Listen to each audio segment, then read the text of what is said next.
안녕하세요. 다정한 남각정 다락방TV입니다. 오늘도 저의 다락을 찾아주셔서 감사드리고요. 사연 시작해보도록 하겠습니다. 안녕하세요.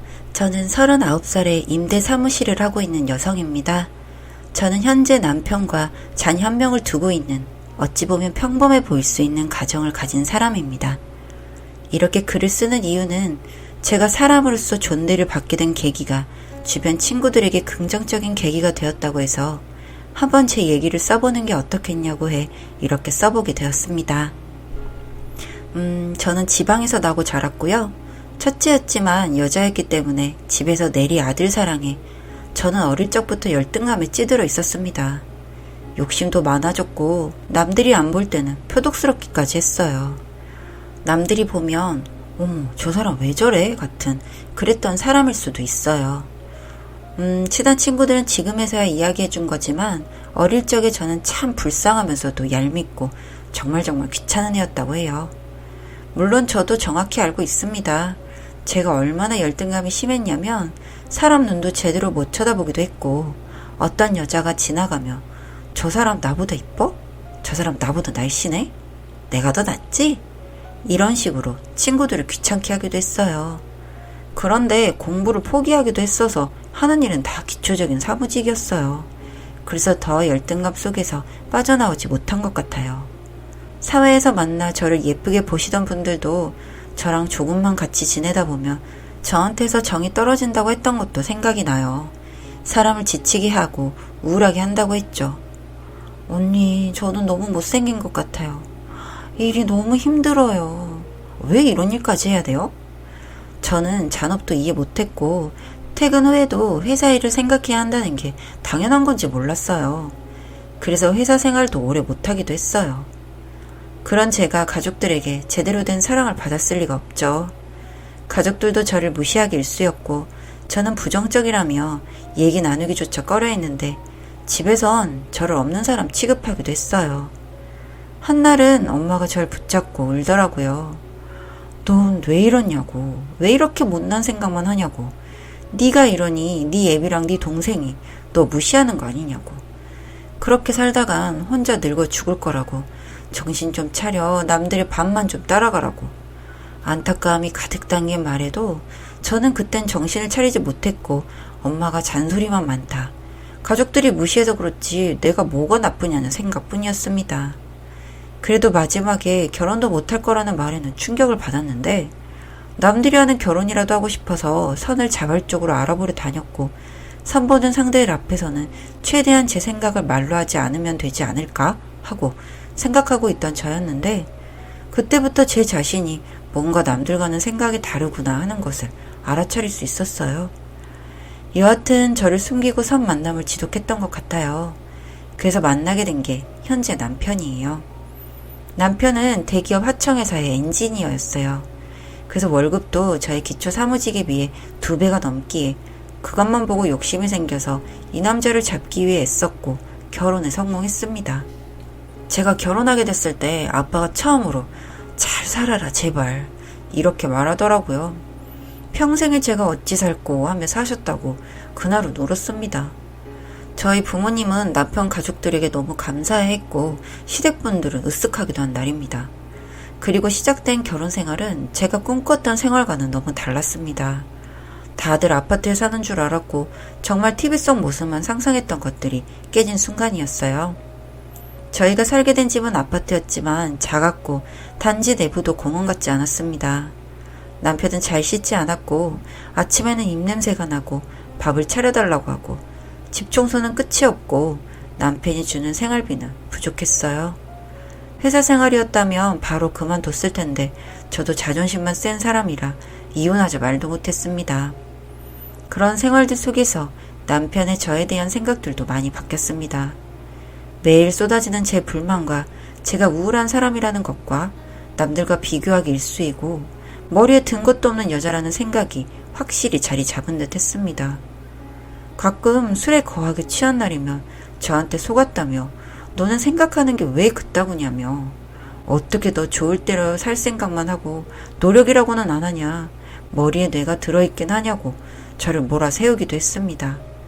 아직도 저는 노력할 준비도 안 됐고 그냥 집에서 집안일만 하고 살고 싶었습니다. 우리는 서로 무시하기 일쑤였고 남편은 집에 들어오지 않게 된 지 오래되었습니다. 그래도 부부라고 아이가 생겼는데 아이 키우는 일이 그렇게 힘들 줄 몰랐습니다. 아이가 생긴 후 회사를 그만뒀고 나름 열심히 해봤지만 어렵더라고요. 그런데 더 힘들었던 건 아직 어린 제 아이가 아빠의 행동을 보고 배우기 시작했다는 겁니다.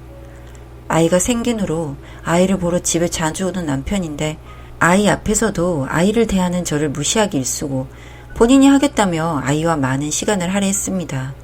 아, 됐어. 넌 못하잖아 그런 거. 이런 말들은 어느 날부터 아이가 따라하더라고요. 그때 받은 충격은 너무... 그날 저녁 혼자 또 울었습니다. 그런 시간들이 지나면 지날수록 견딜 수가 없었습니다. 그때부터 각오했습니다. 공부를 해보겠다고. 이 집에서 나가서 일을 할 것이고 달라지고 말겠다고. 항상 부정적으로 살던 저도 계기가 생기니 힘이 났습니다. 가축 같은 사람으로 살다가 서점에 들러 책을 샀고 아이가 초등학생이라 학교를 보낸 후에 짬이 나는 모든 시간에 저는 노력이란 걸 해봤습니다. 공부를 했어요. 물론 너무너무 포기하고 싶었습니다. 공부를 안 한 지 너무 오래돼서 머리가 굳었다는 생각도 들고 이제 와서 제 나이 33살에 공부인가 하는 생각도, 이런 나를 무시하겠지? 웃으면 어쩌지? 라는 생각도 들었어요. 집에 책들이 꽤 많았기에 남편 몰래 공부할 수 있기도 했었습니다. 남편이 없는 날에는 잠을 줄여서라도 공부했지만 사람들 아무도 모르게 공부하는 제 모습도 질려버려서 그만두고 싶었던 게 매일매일 연속이었습니다. 하지만 집에 온 남편의 태도와 아직 어린데도 불구하고 제 말을 무시하기 일쑤인 아이를 매 순간 마주할 때마다 포기가 안 되더라고요.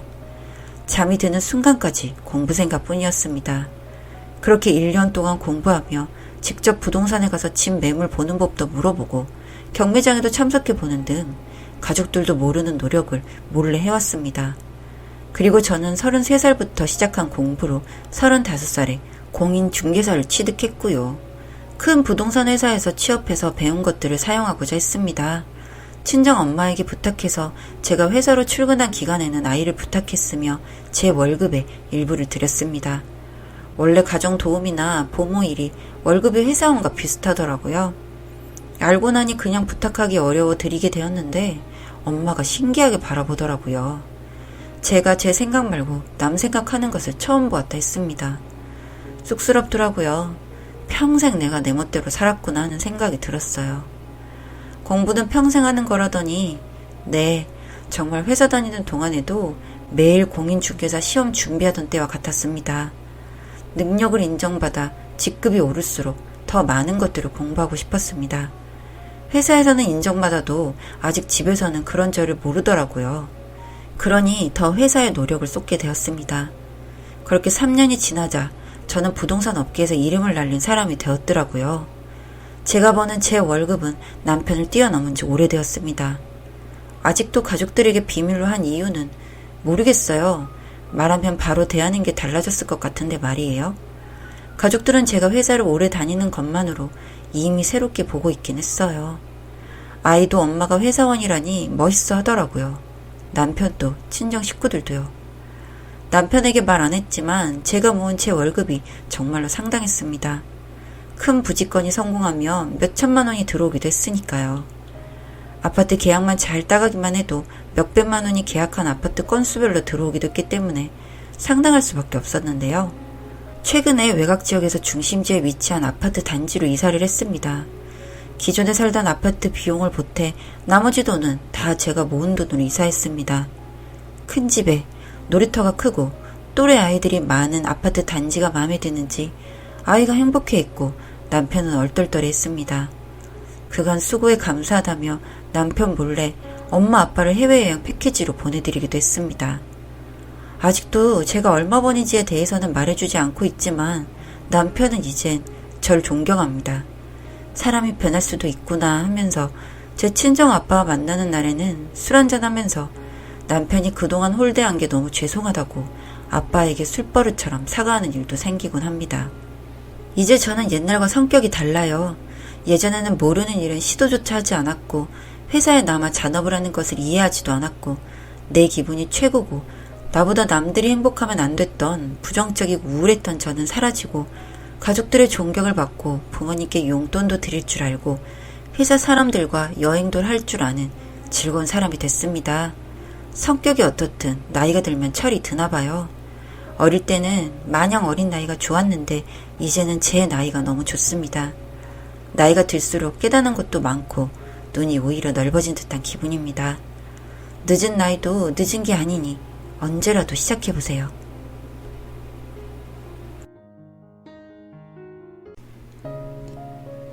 다정한 남걱정 다락방 TV였습니다.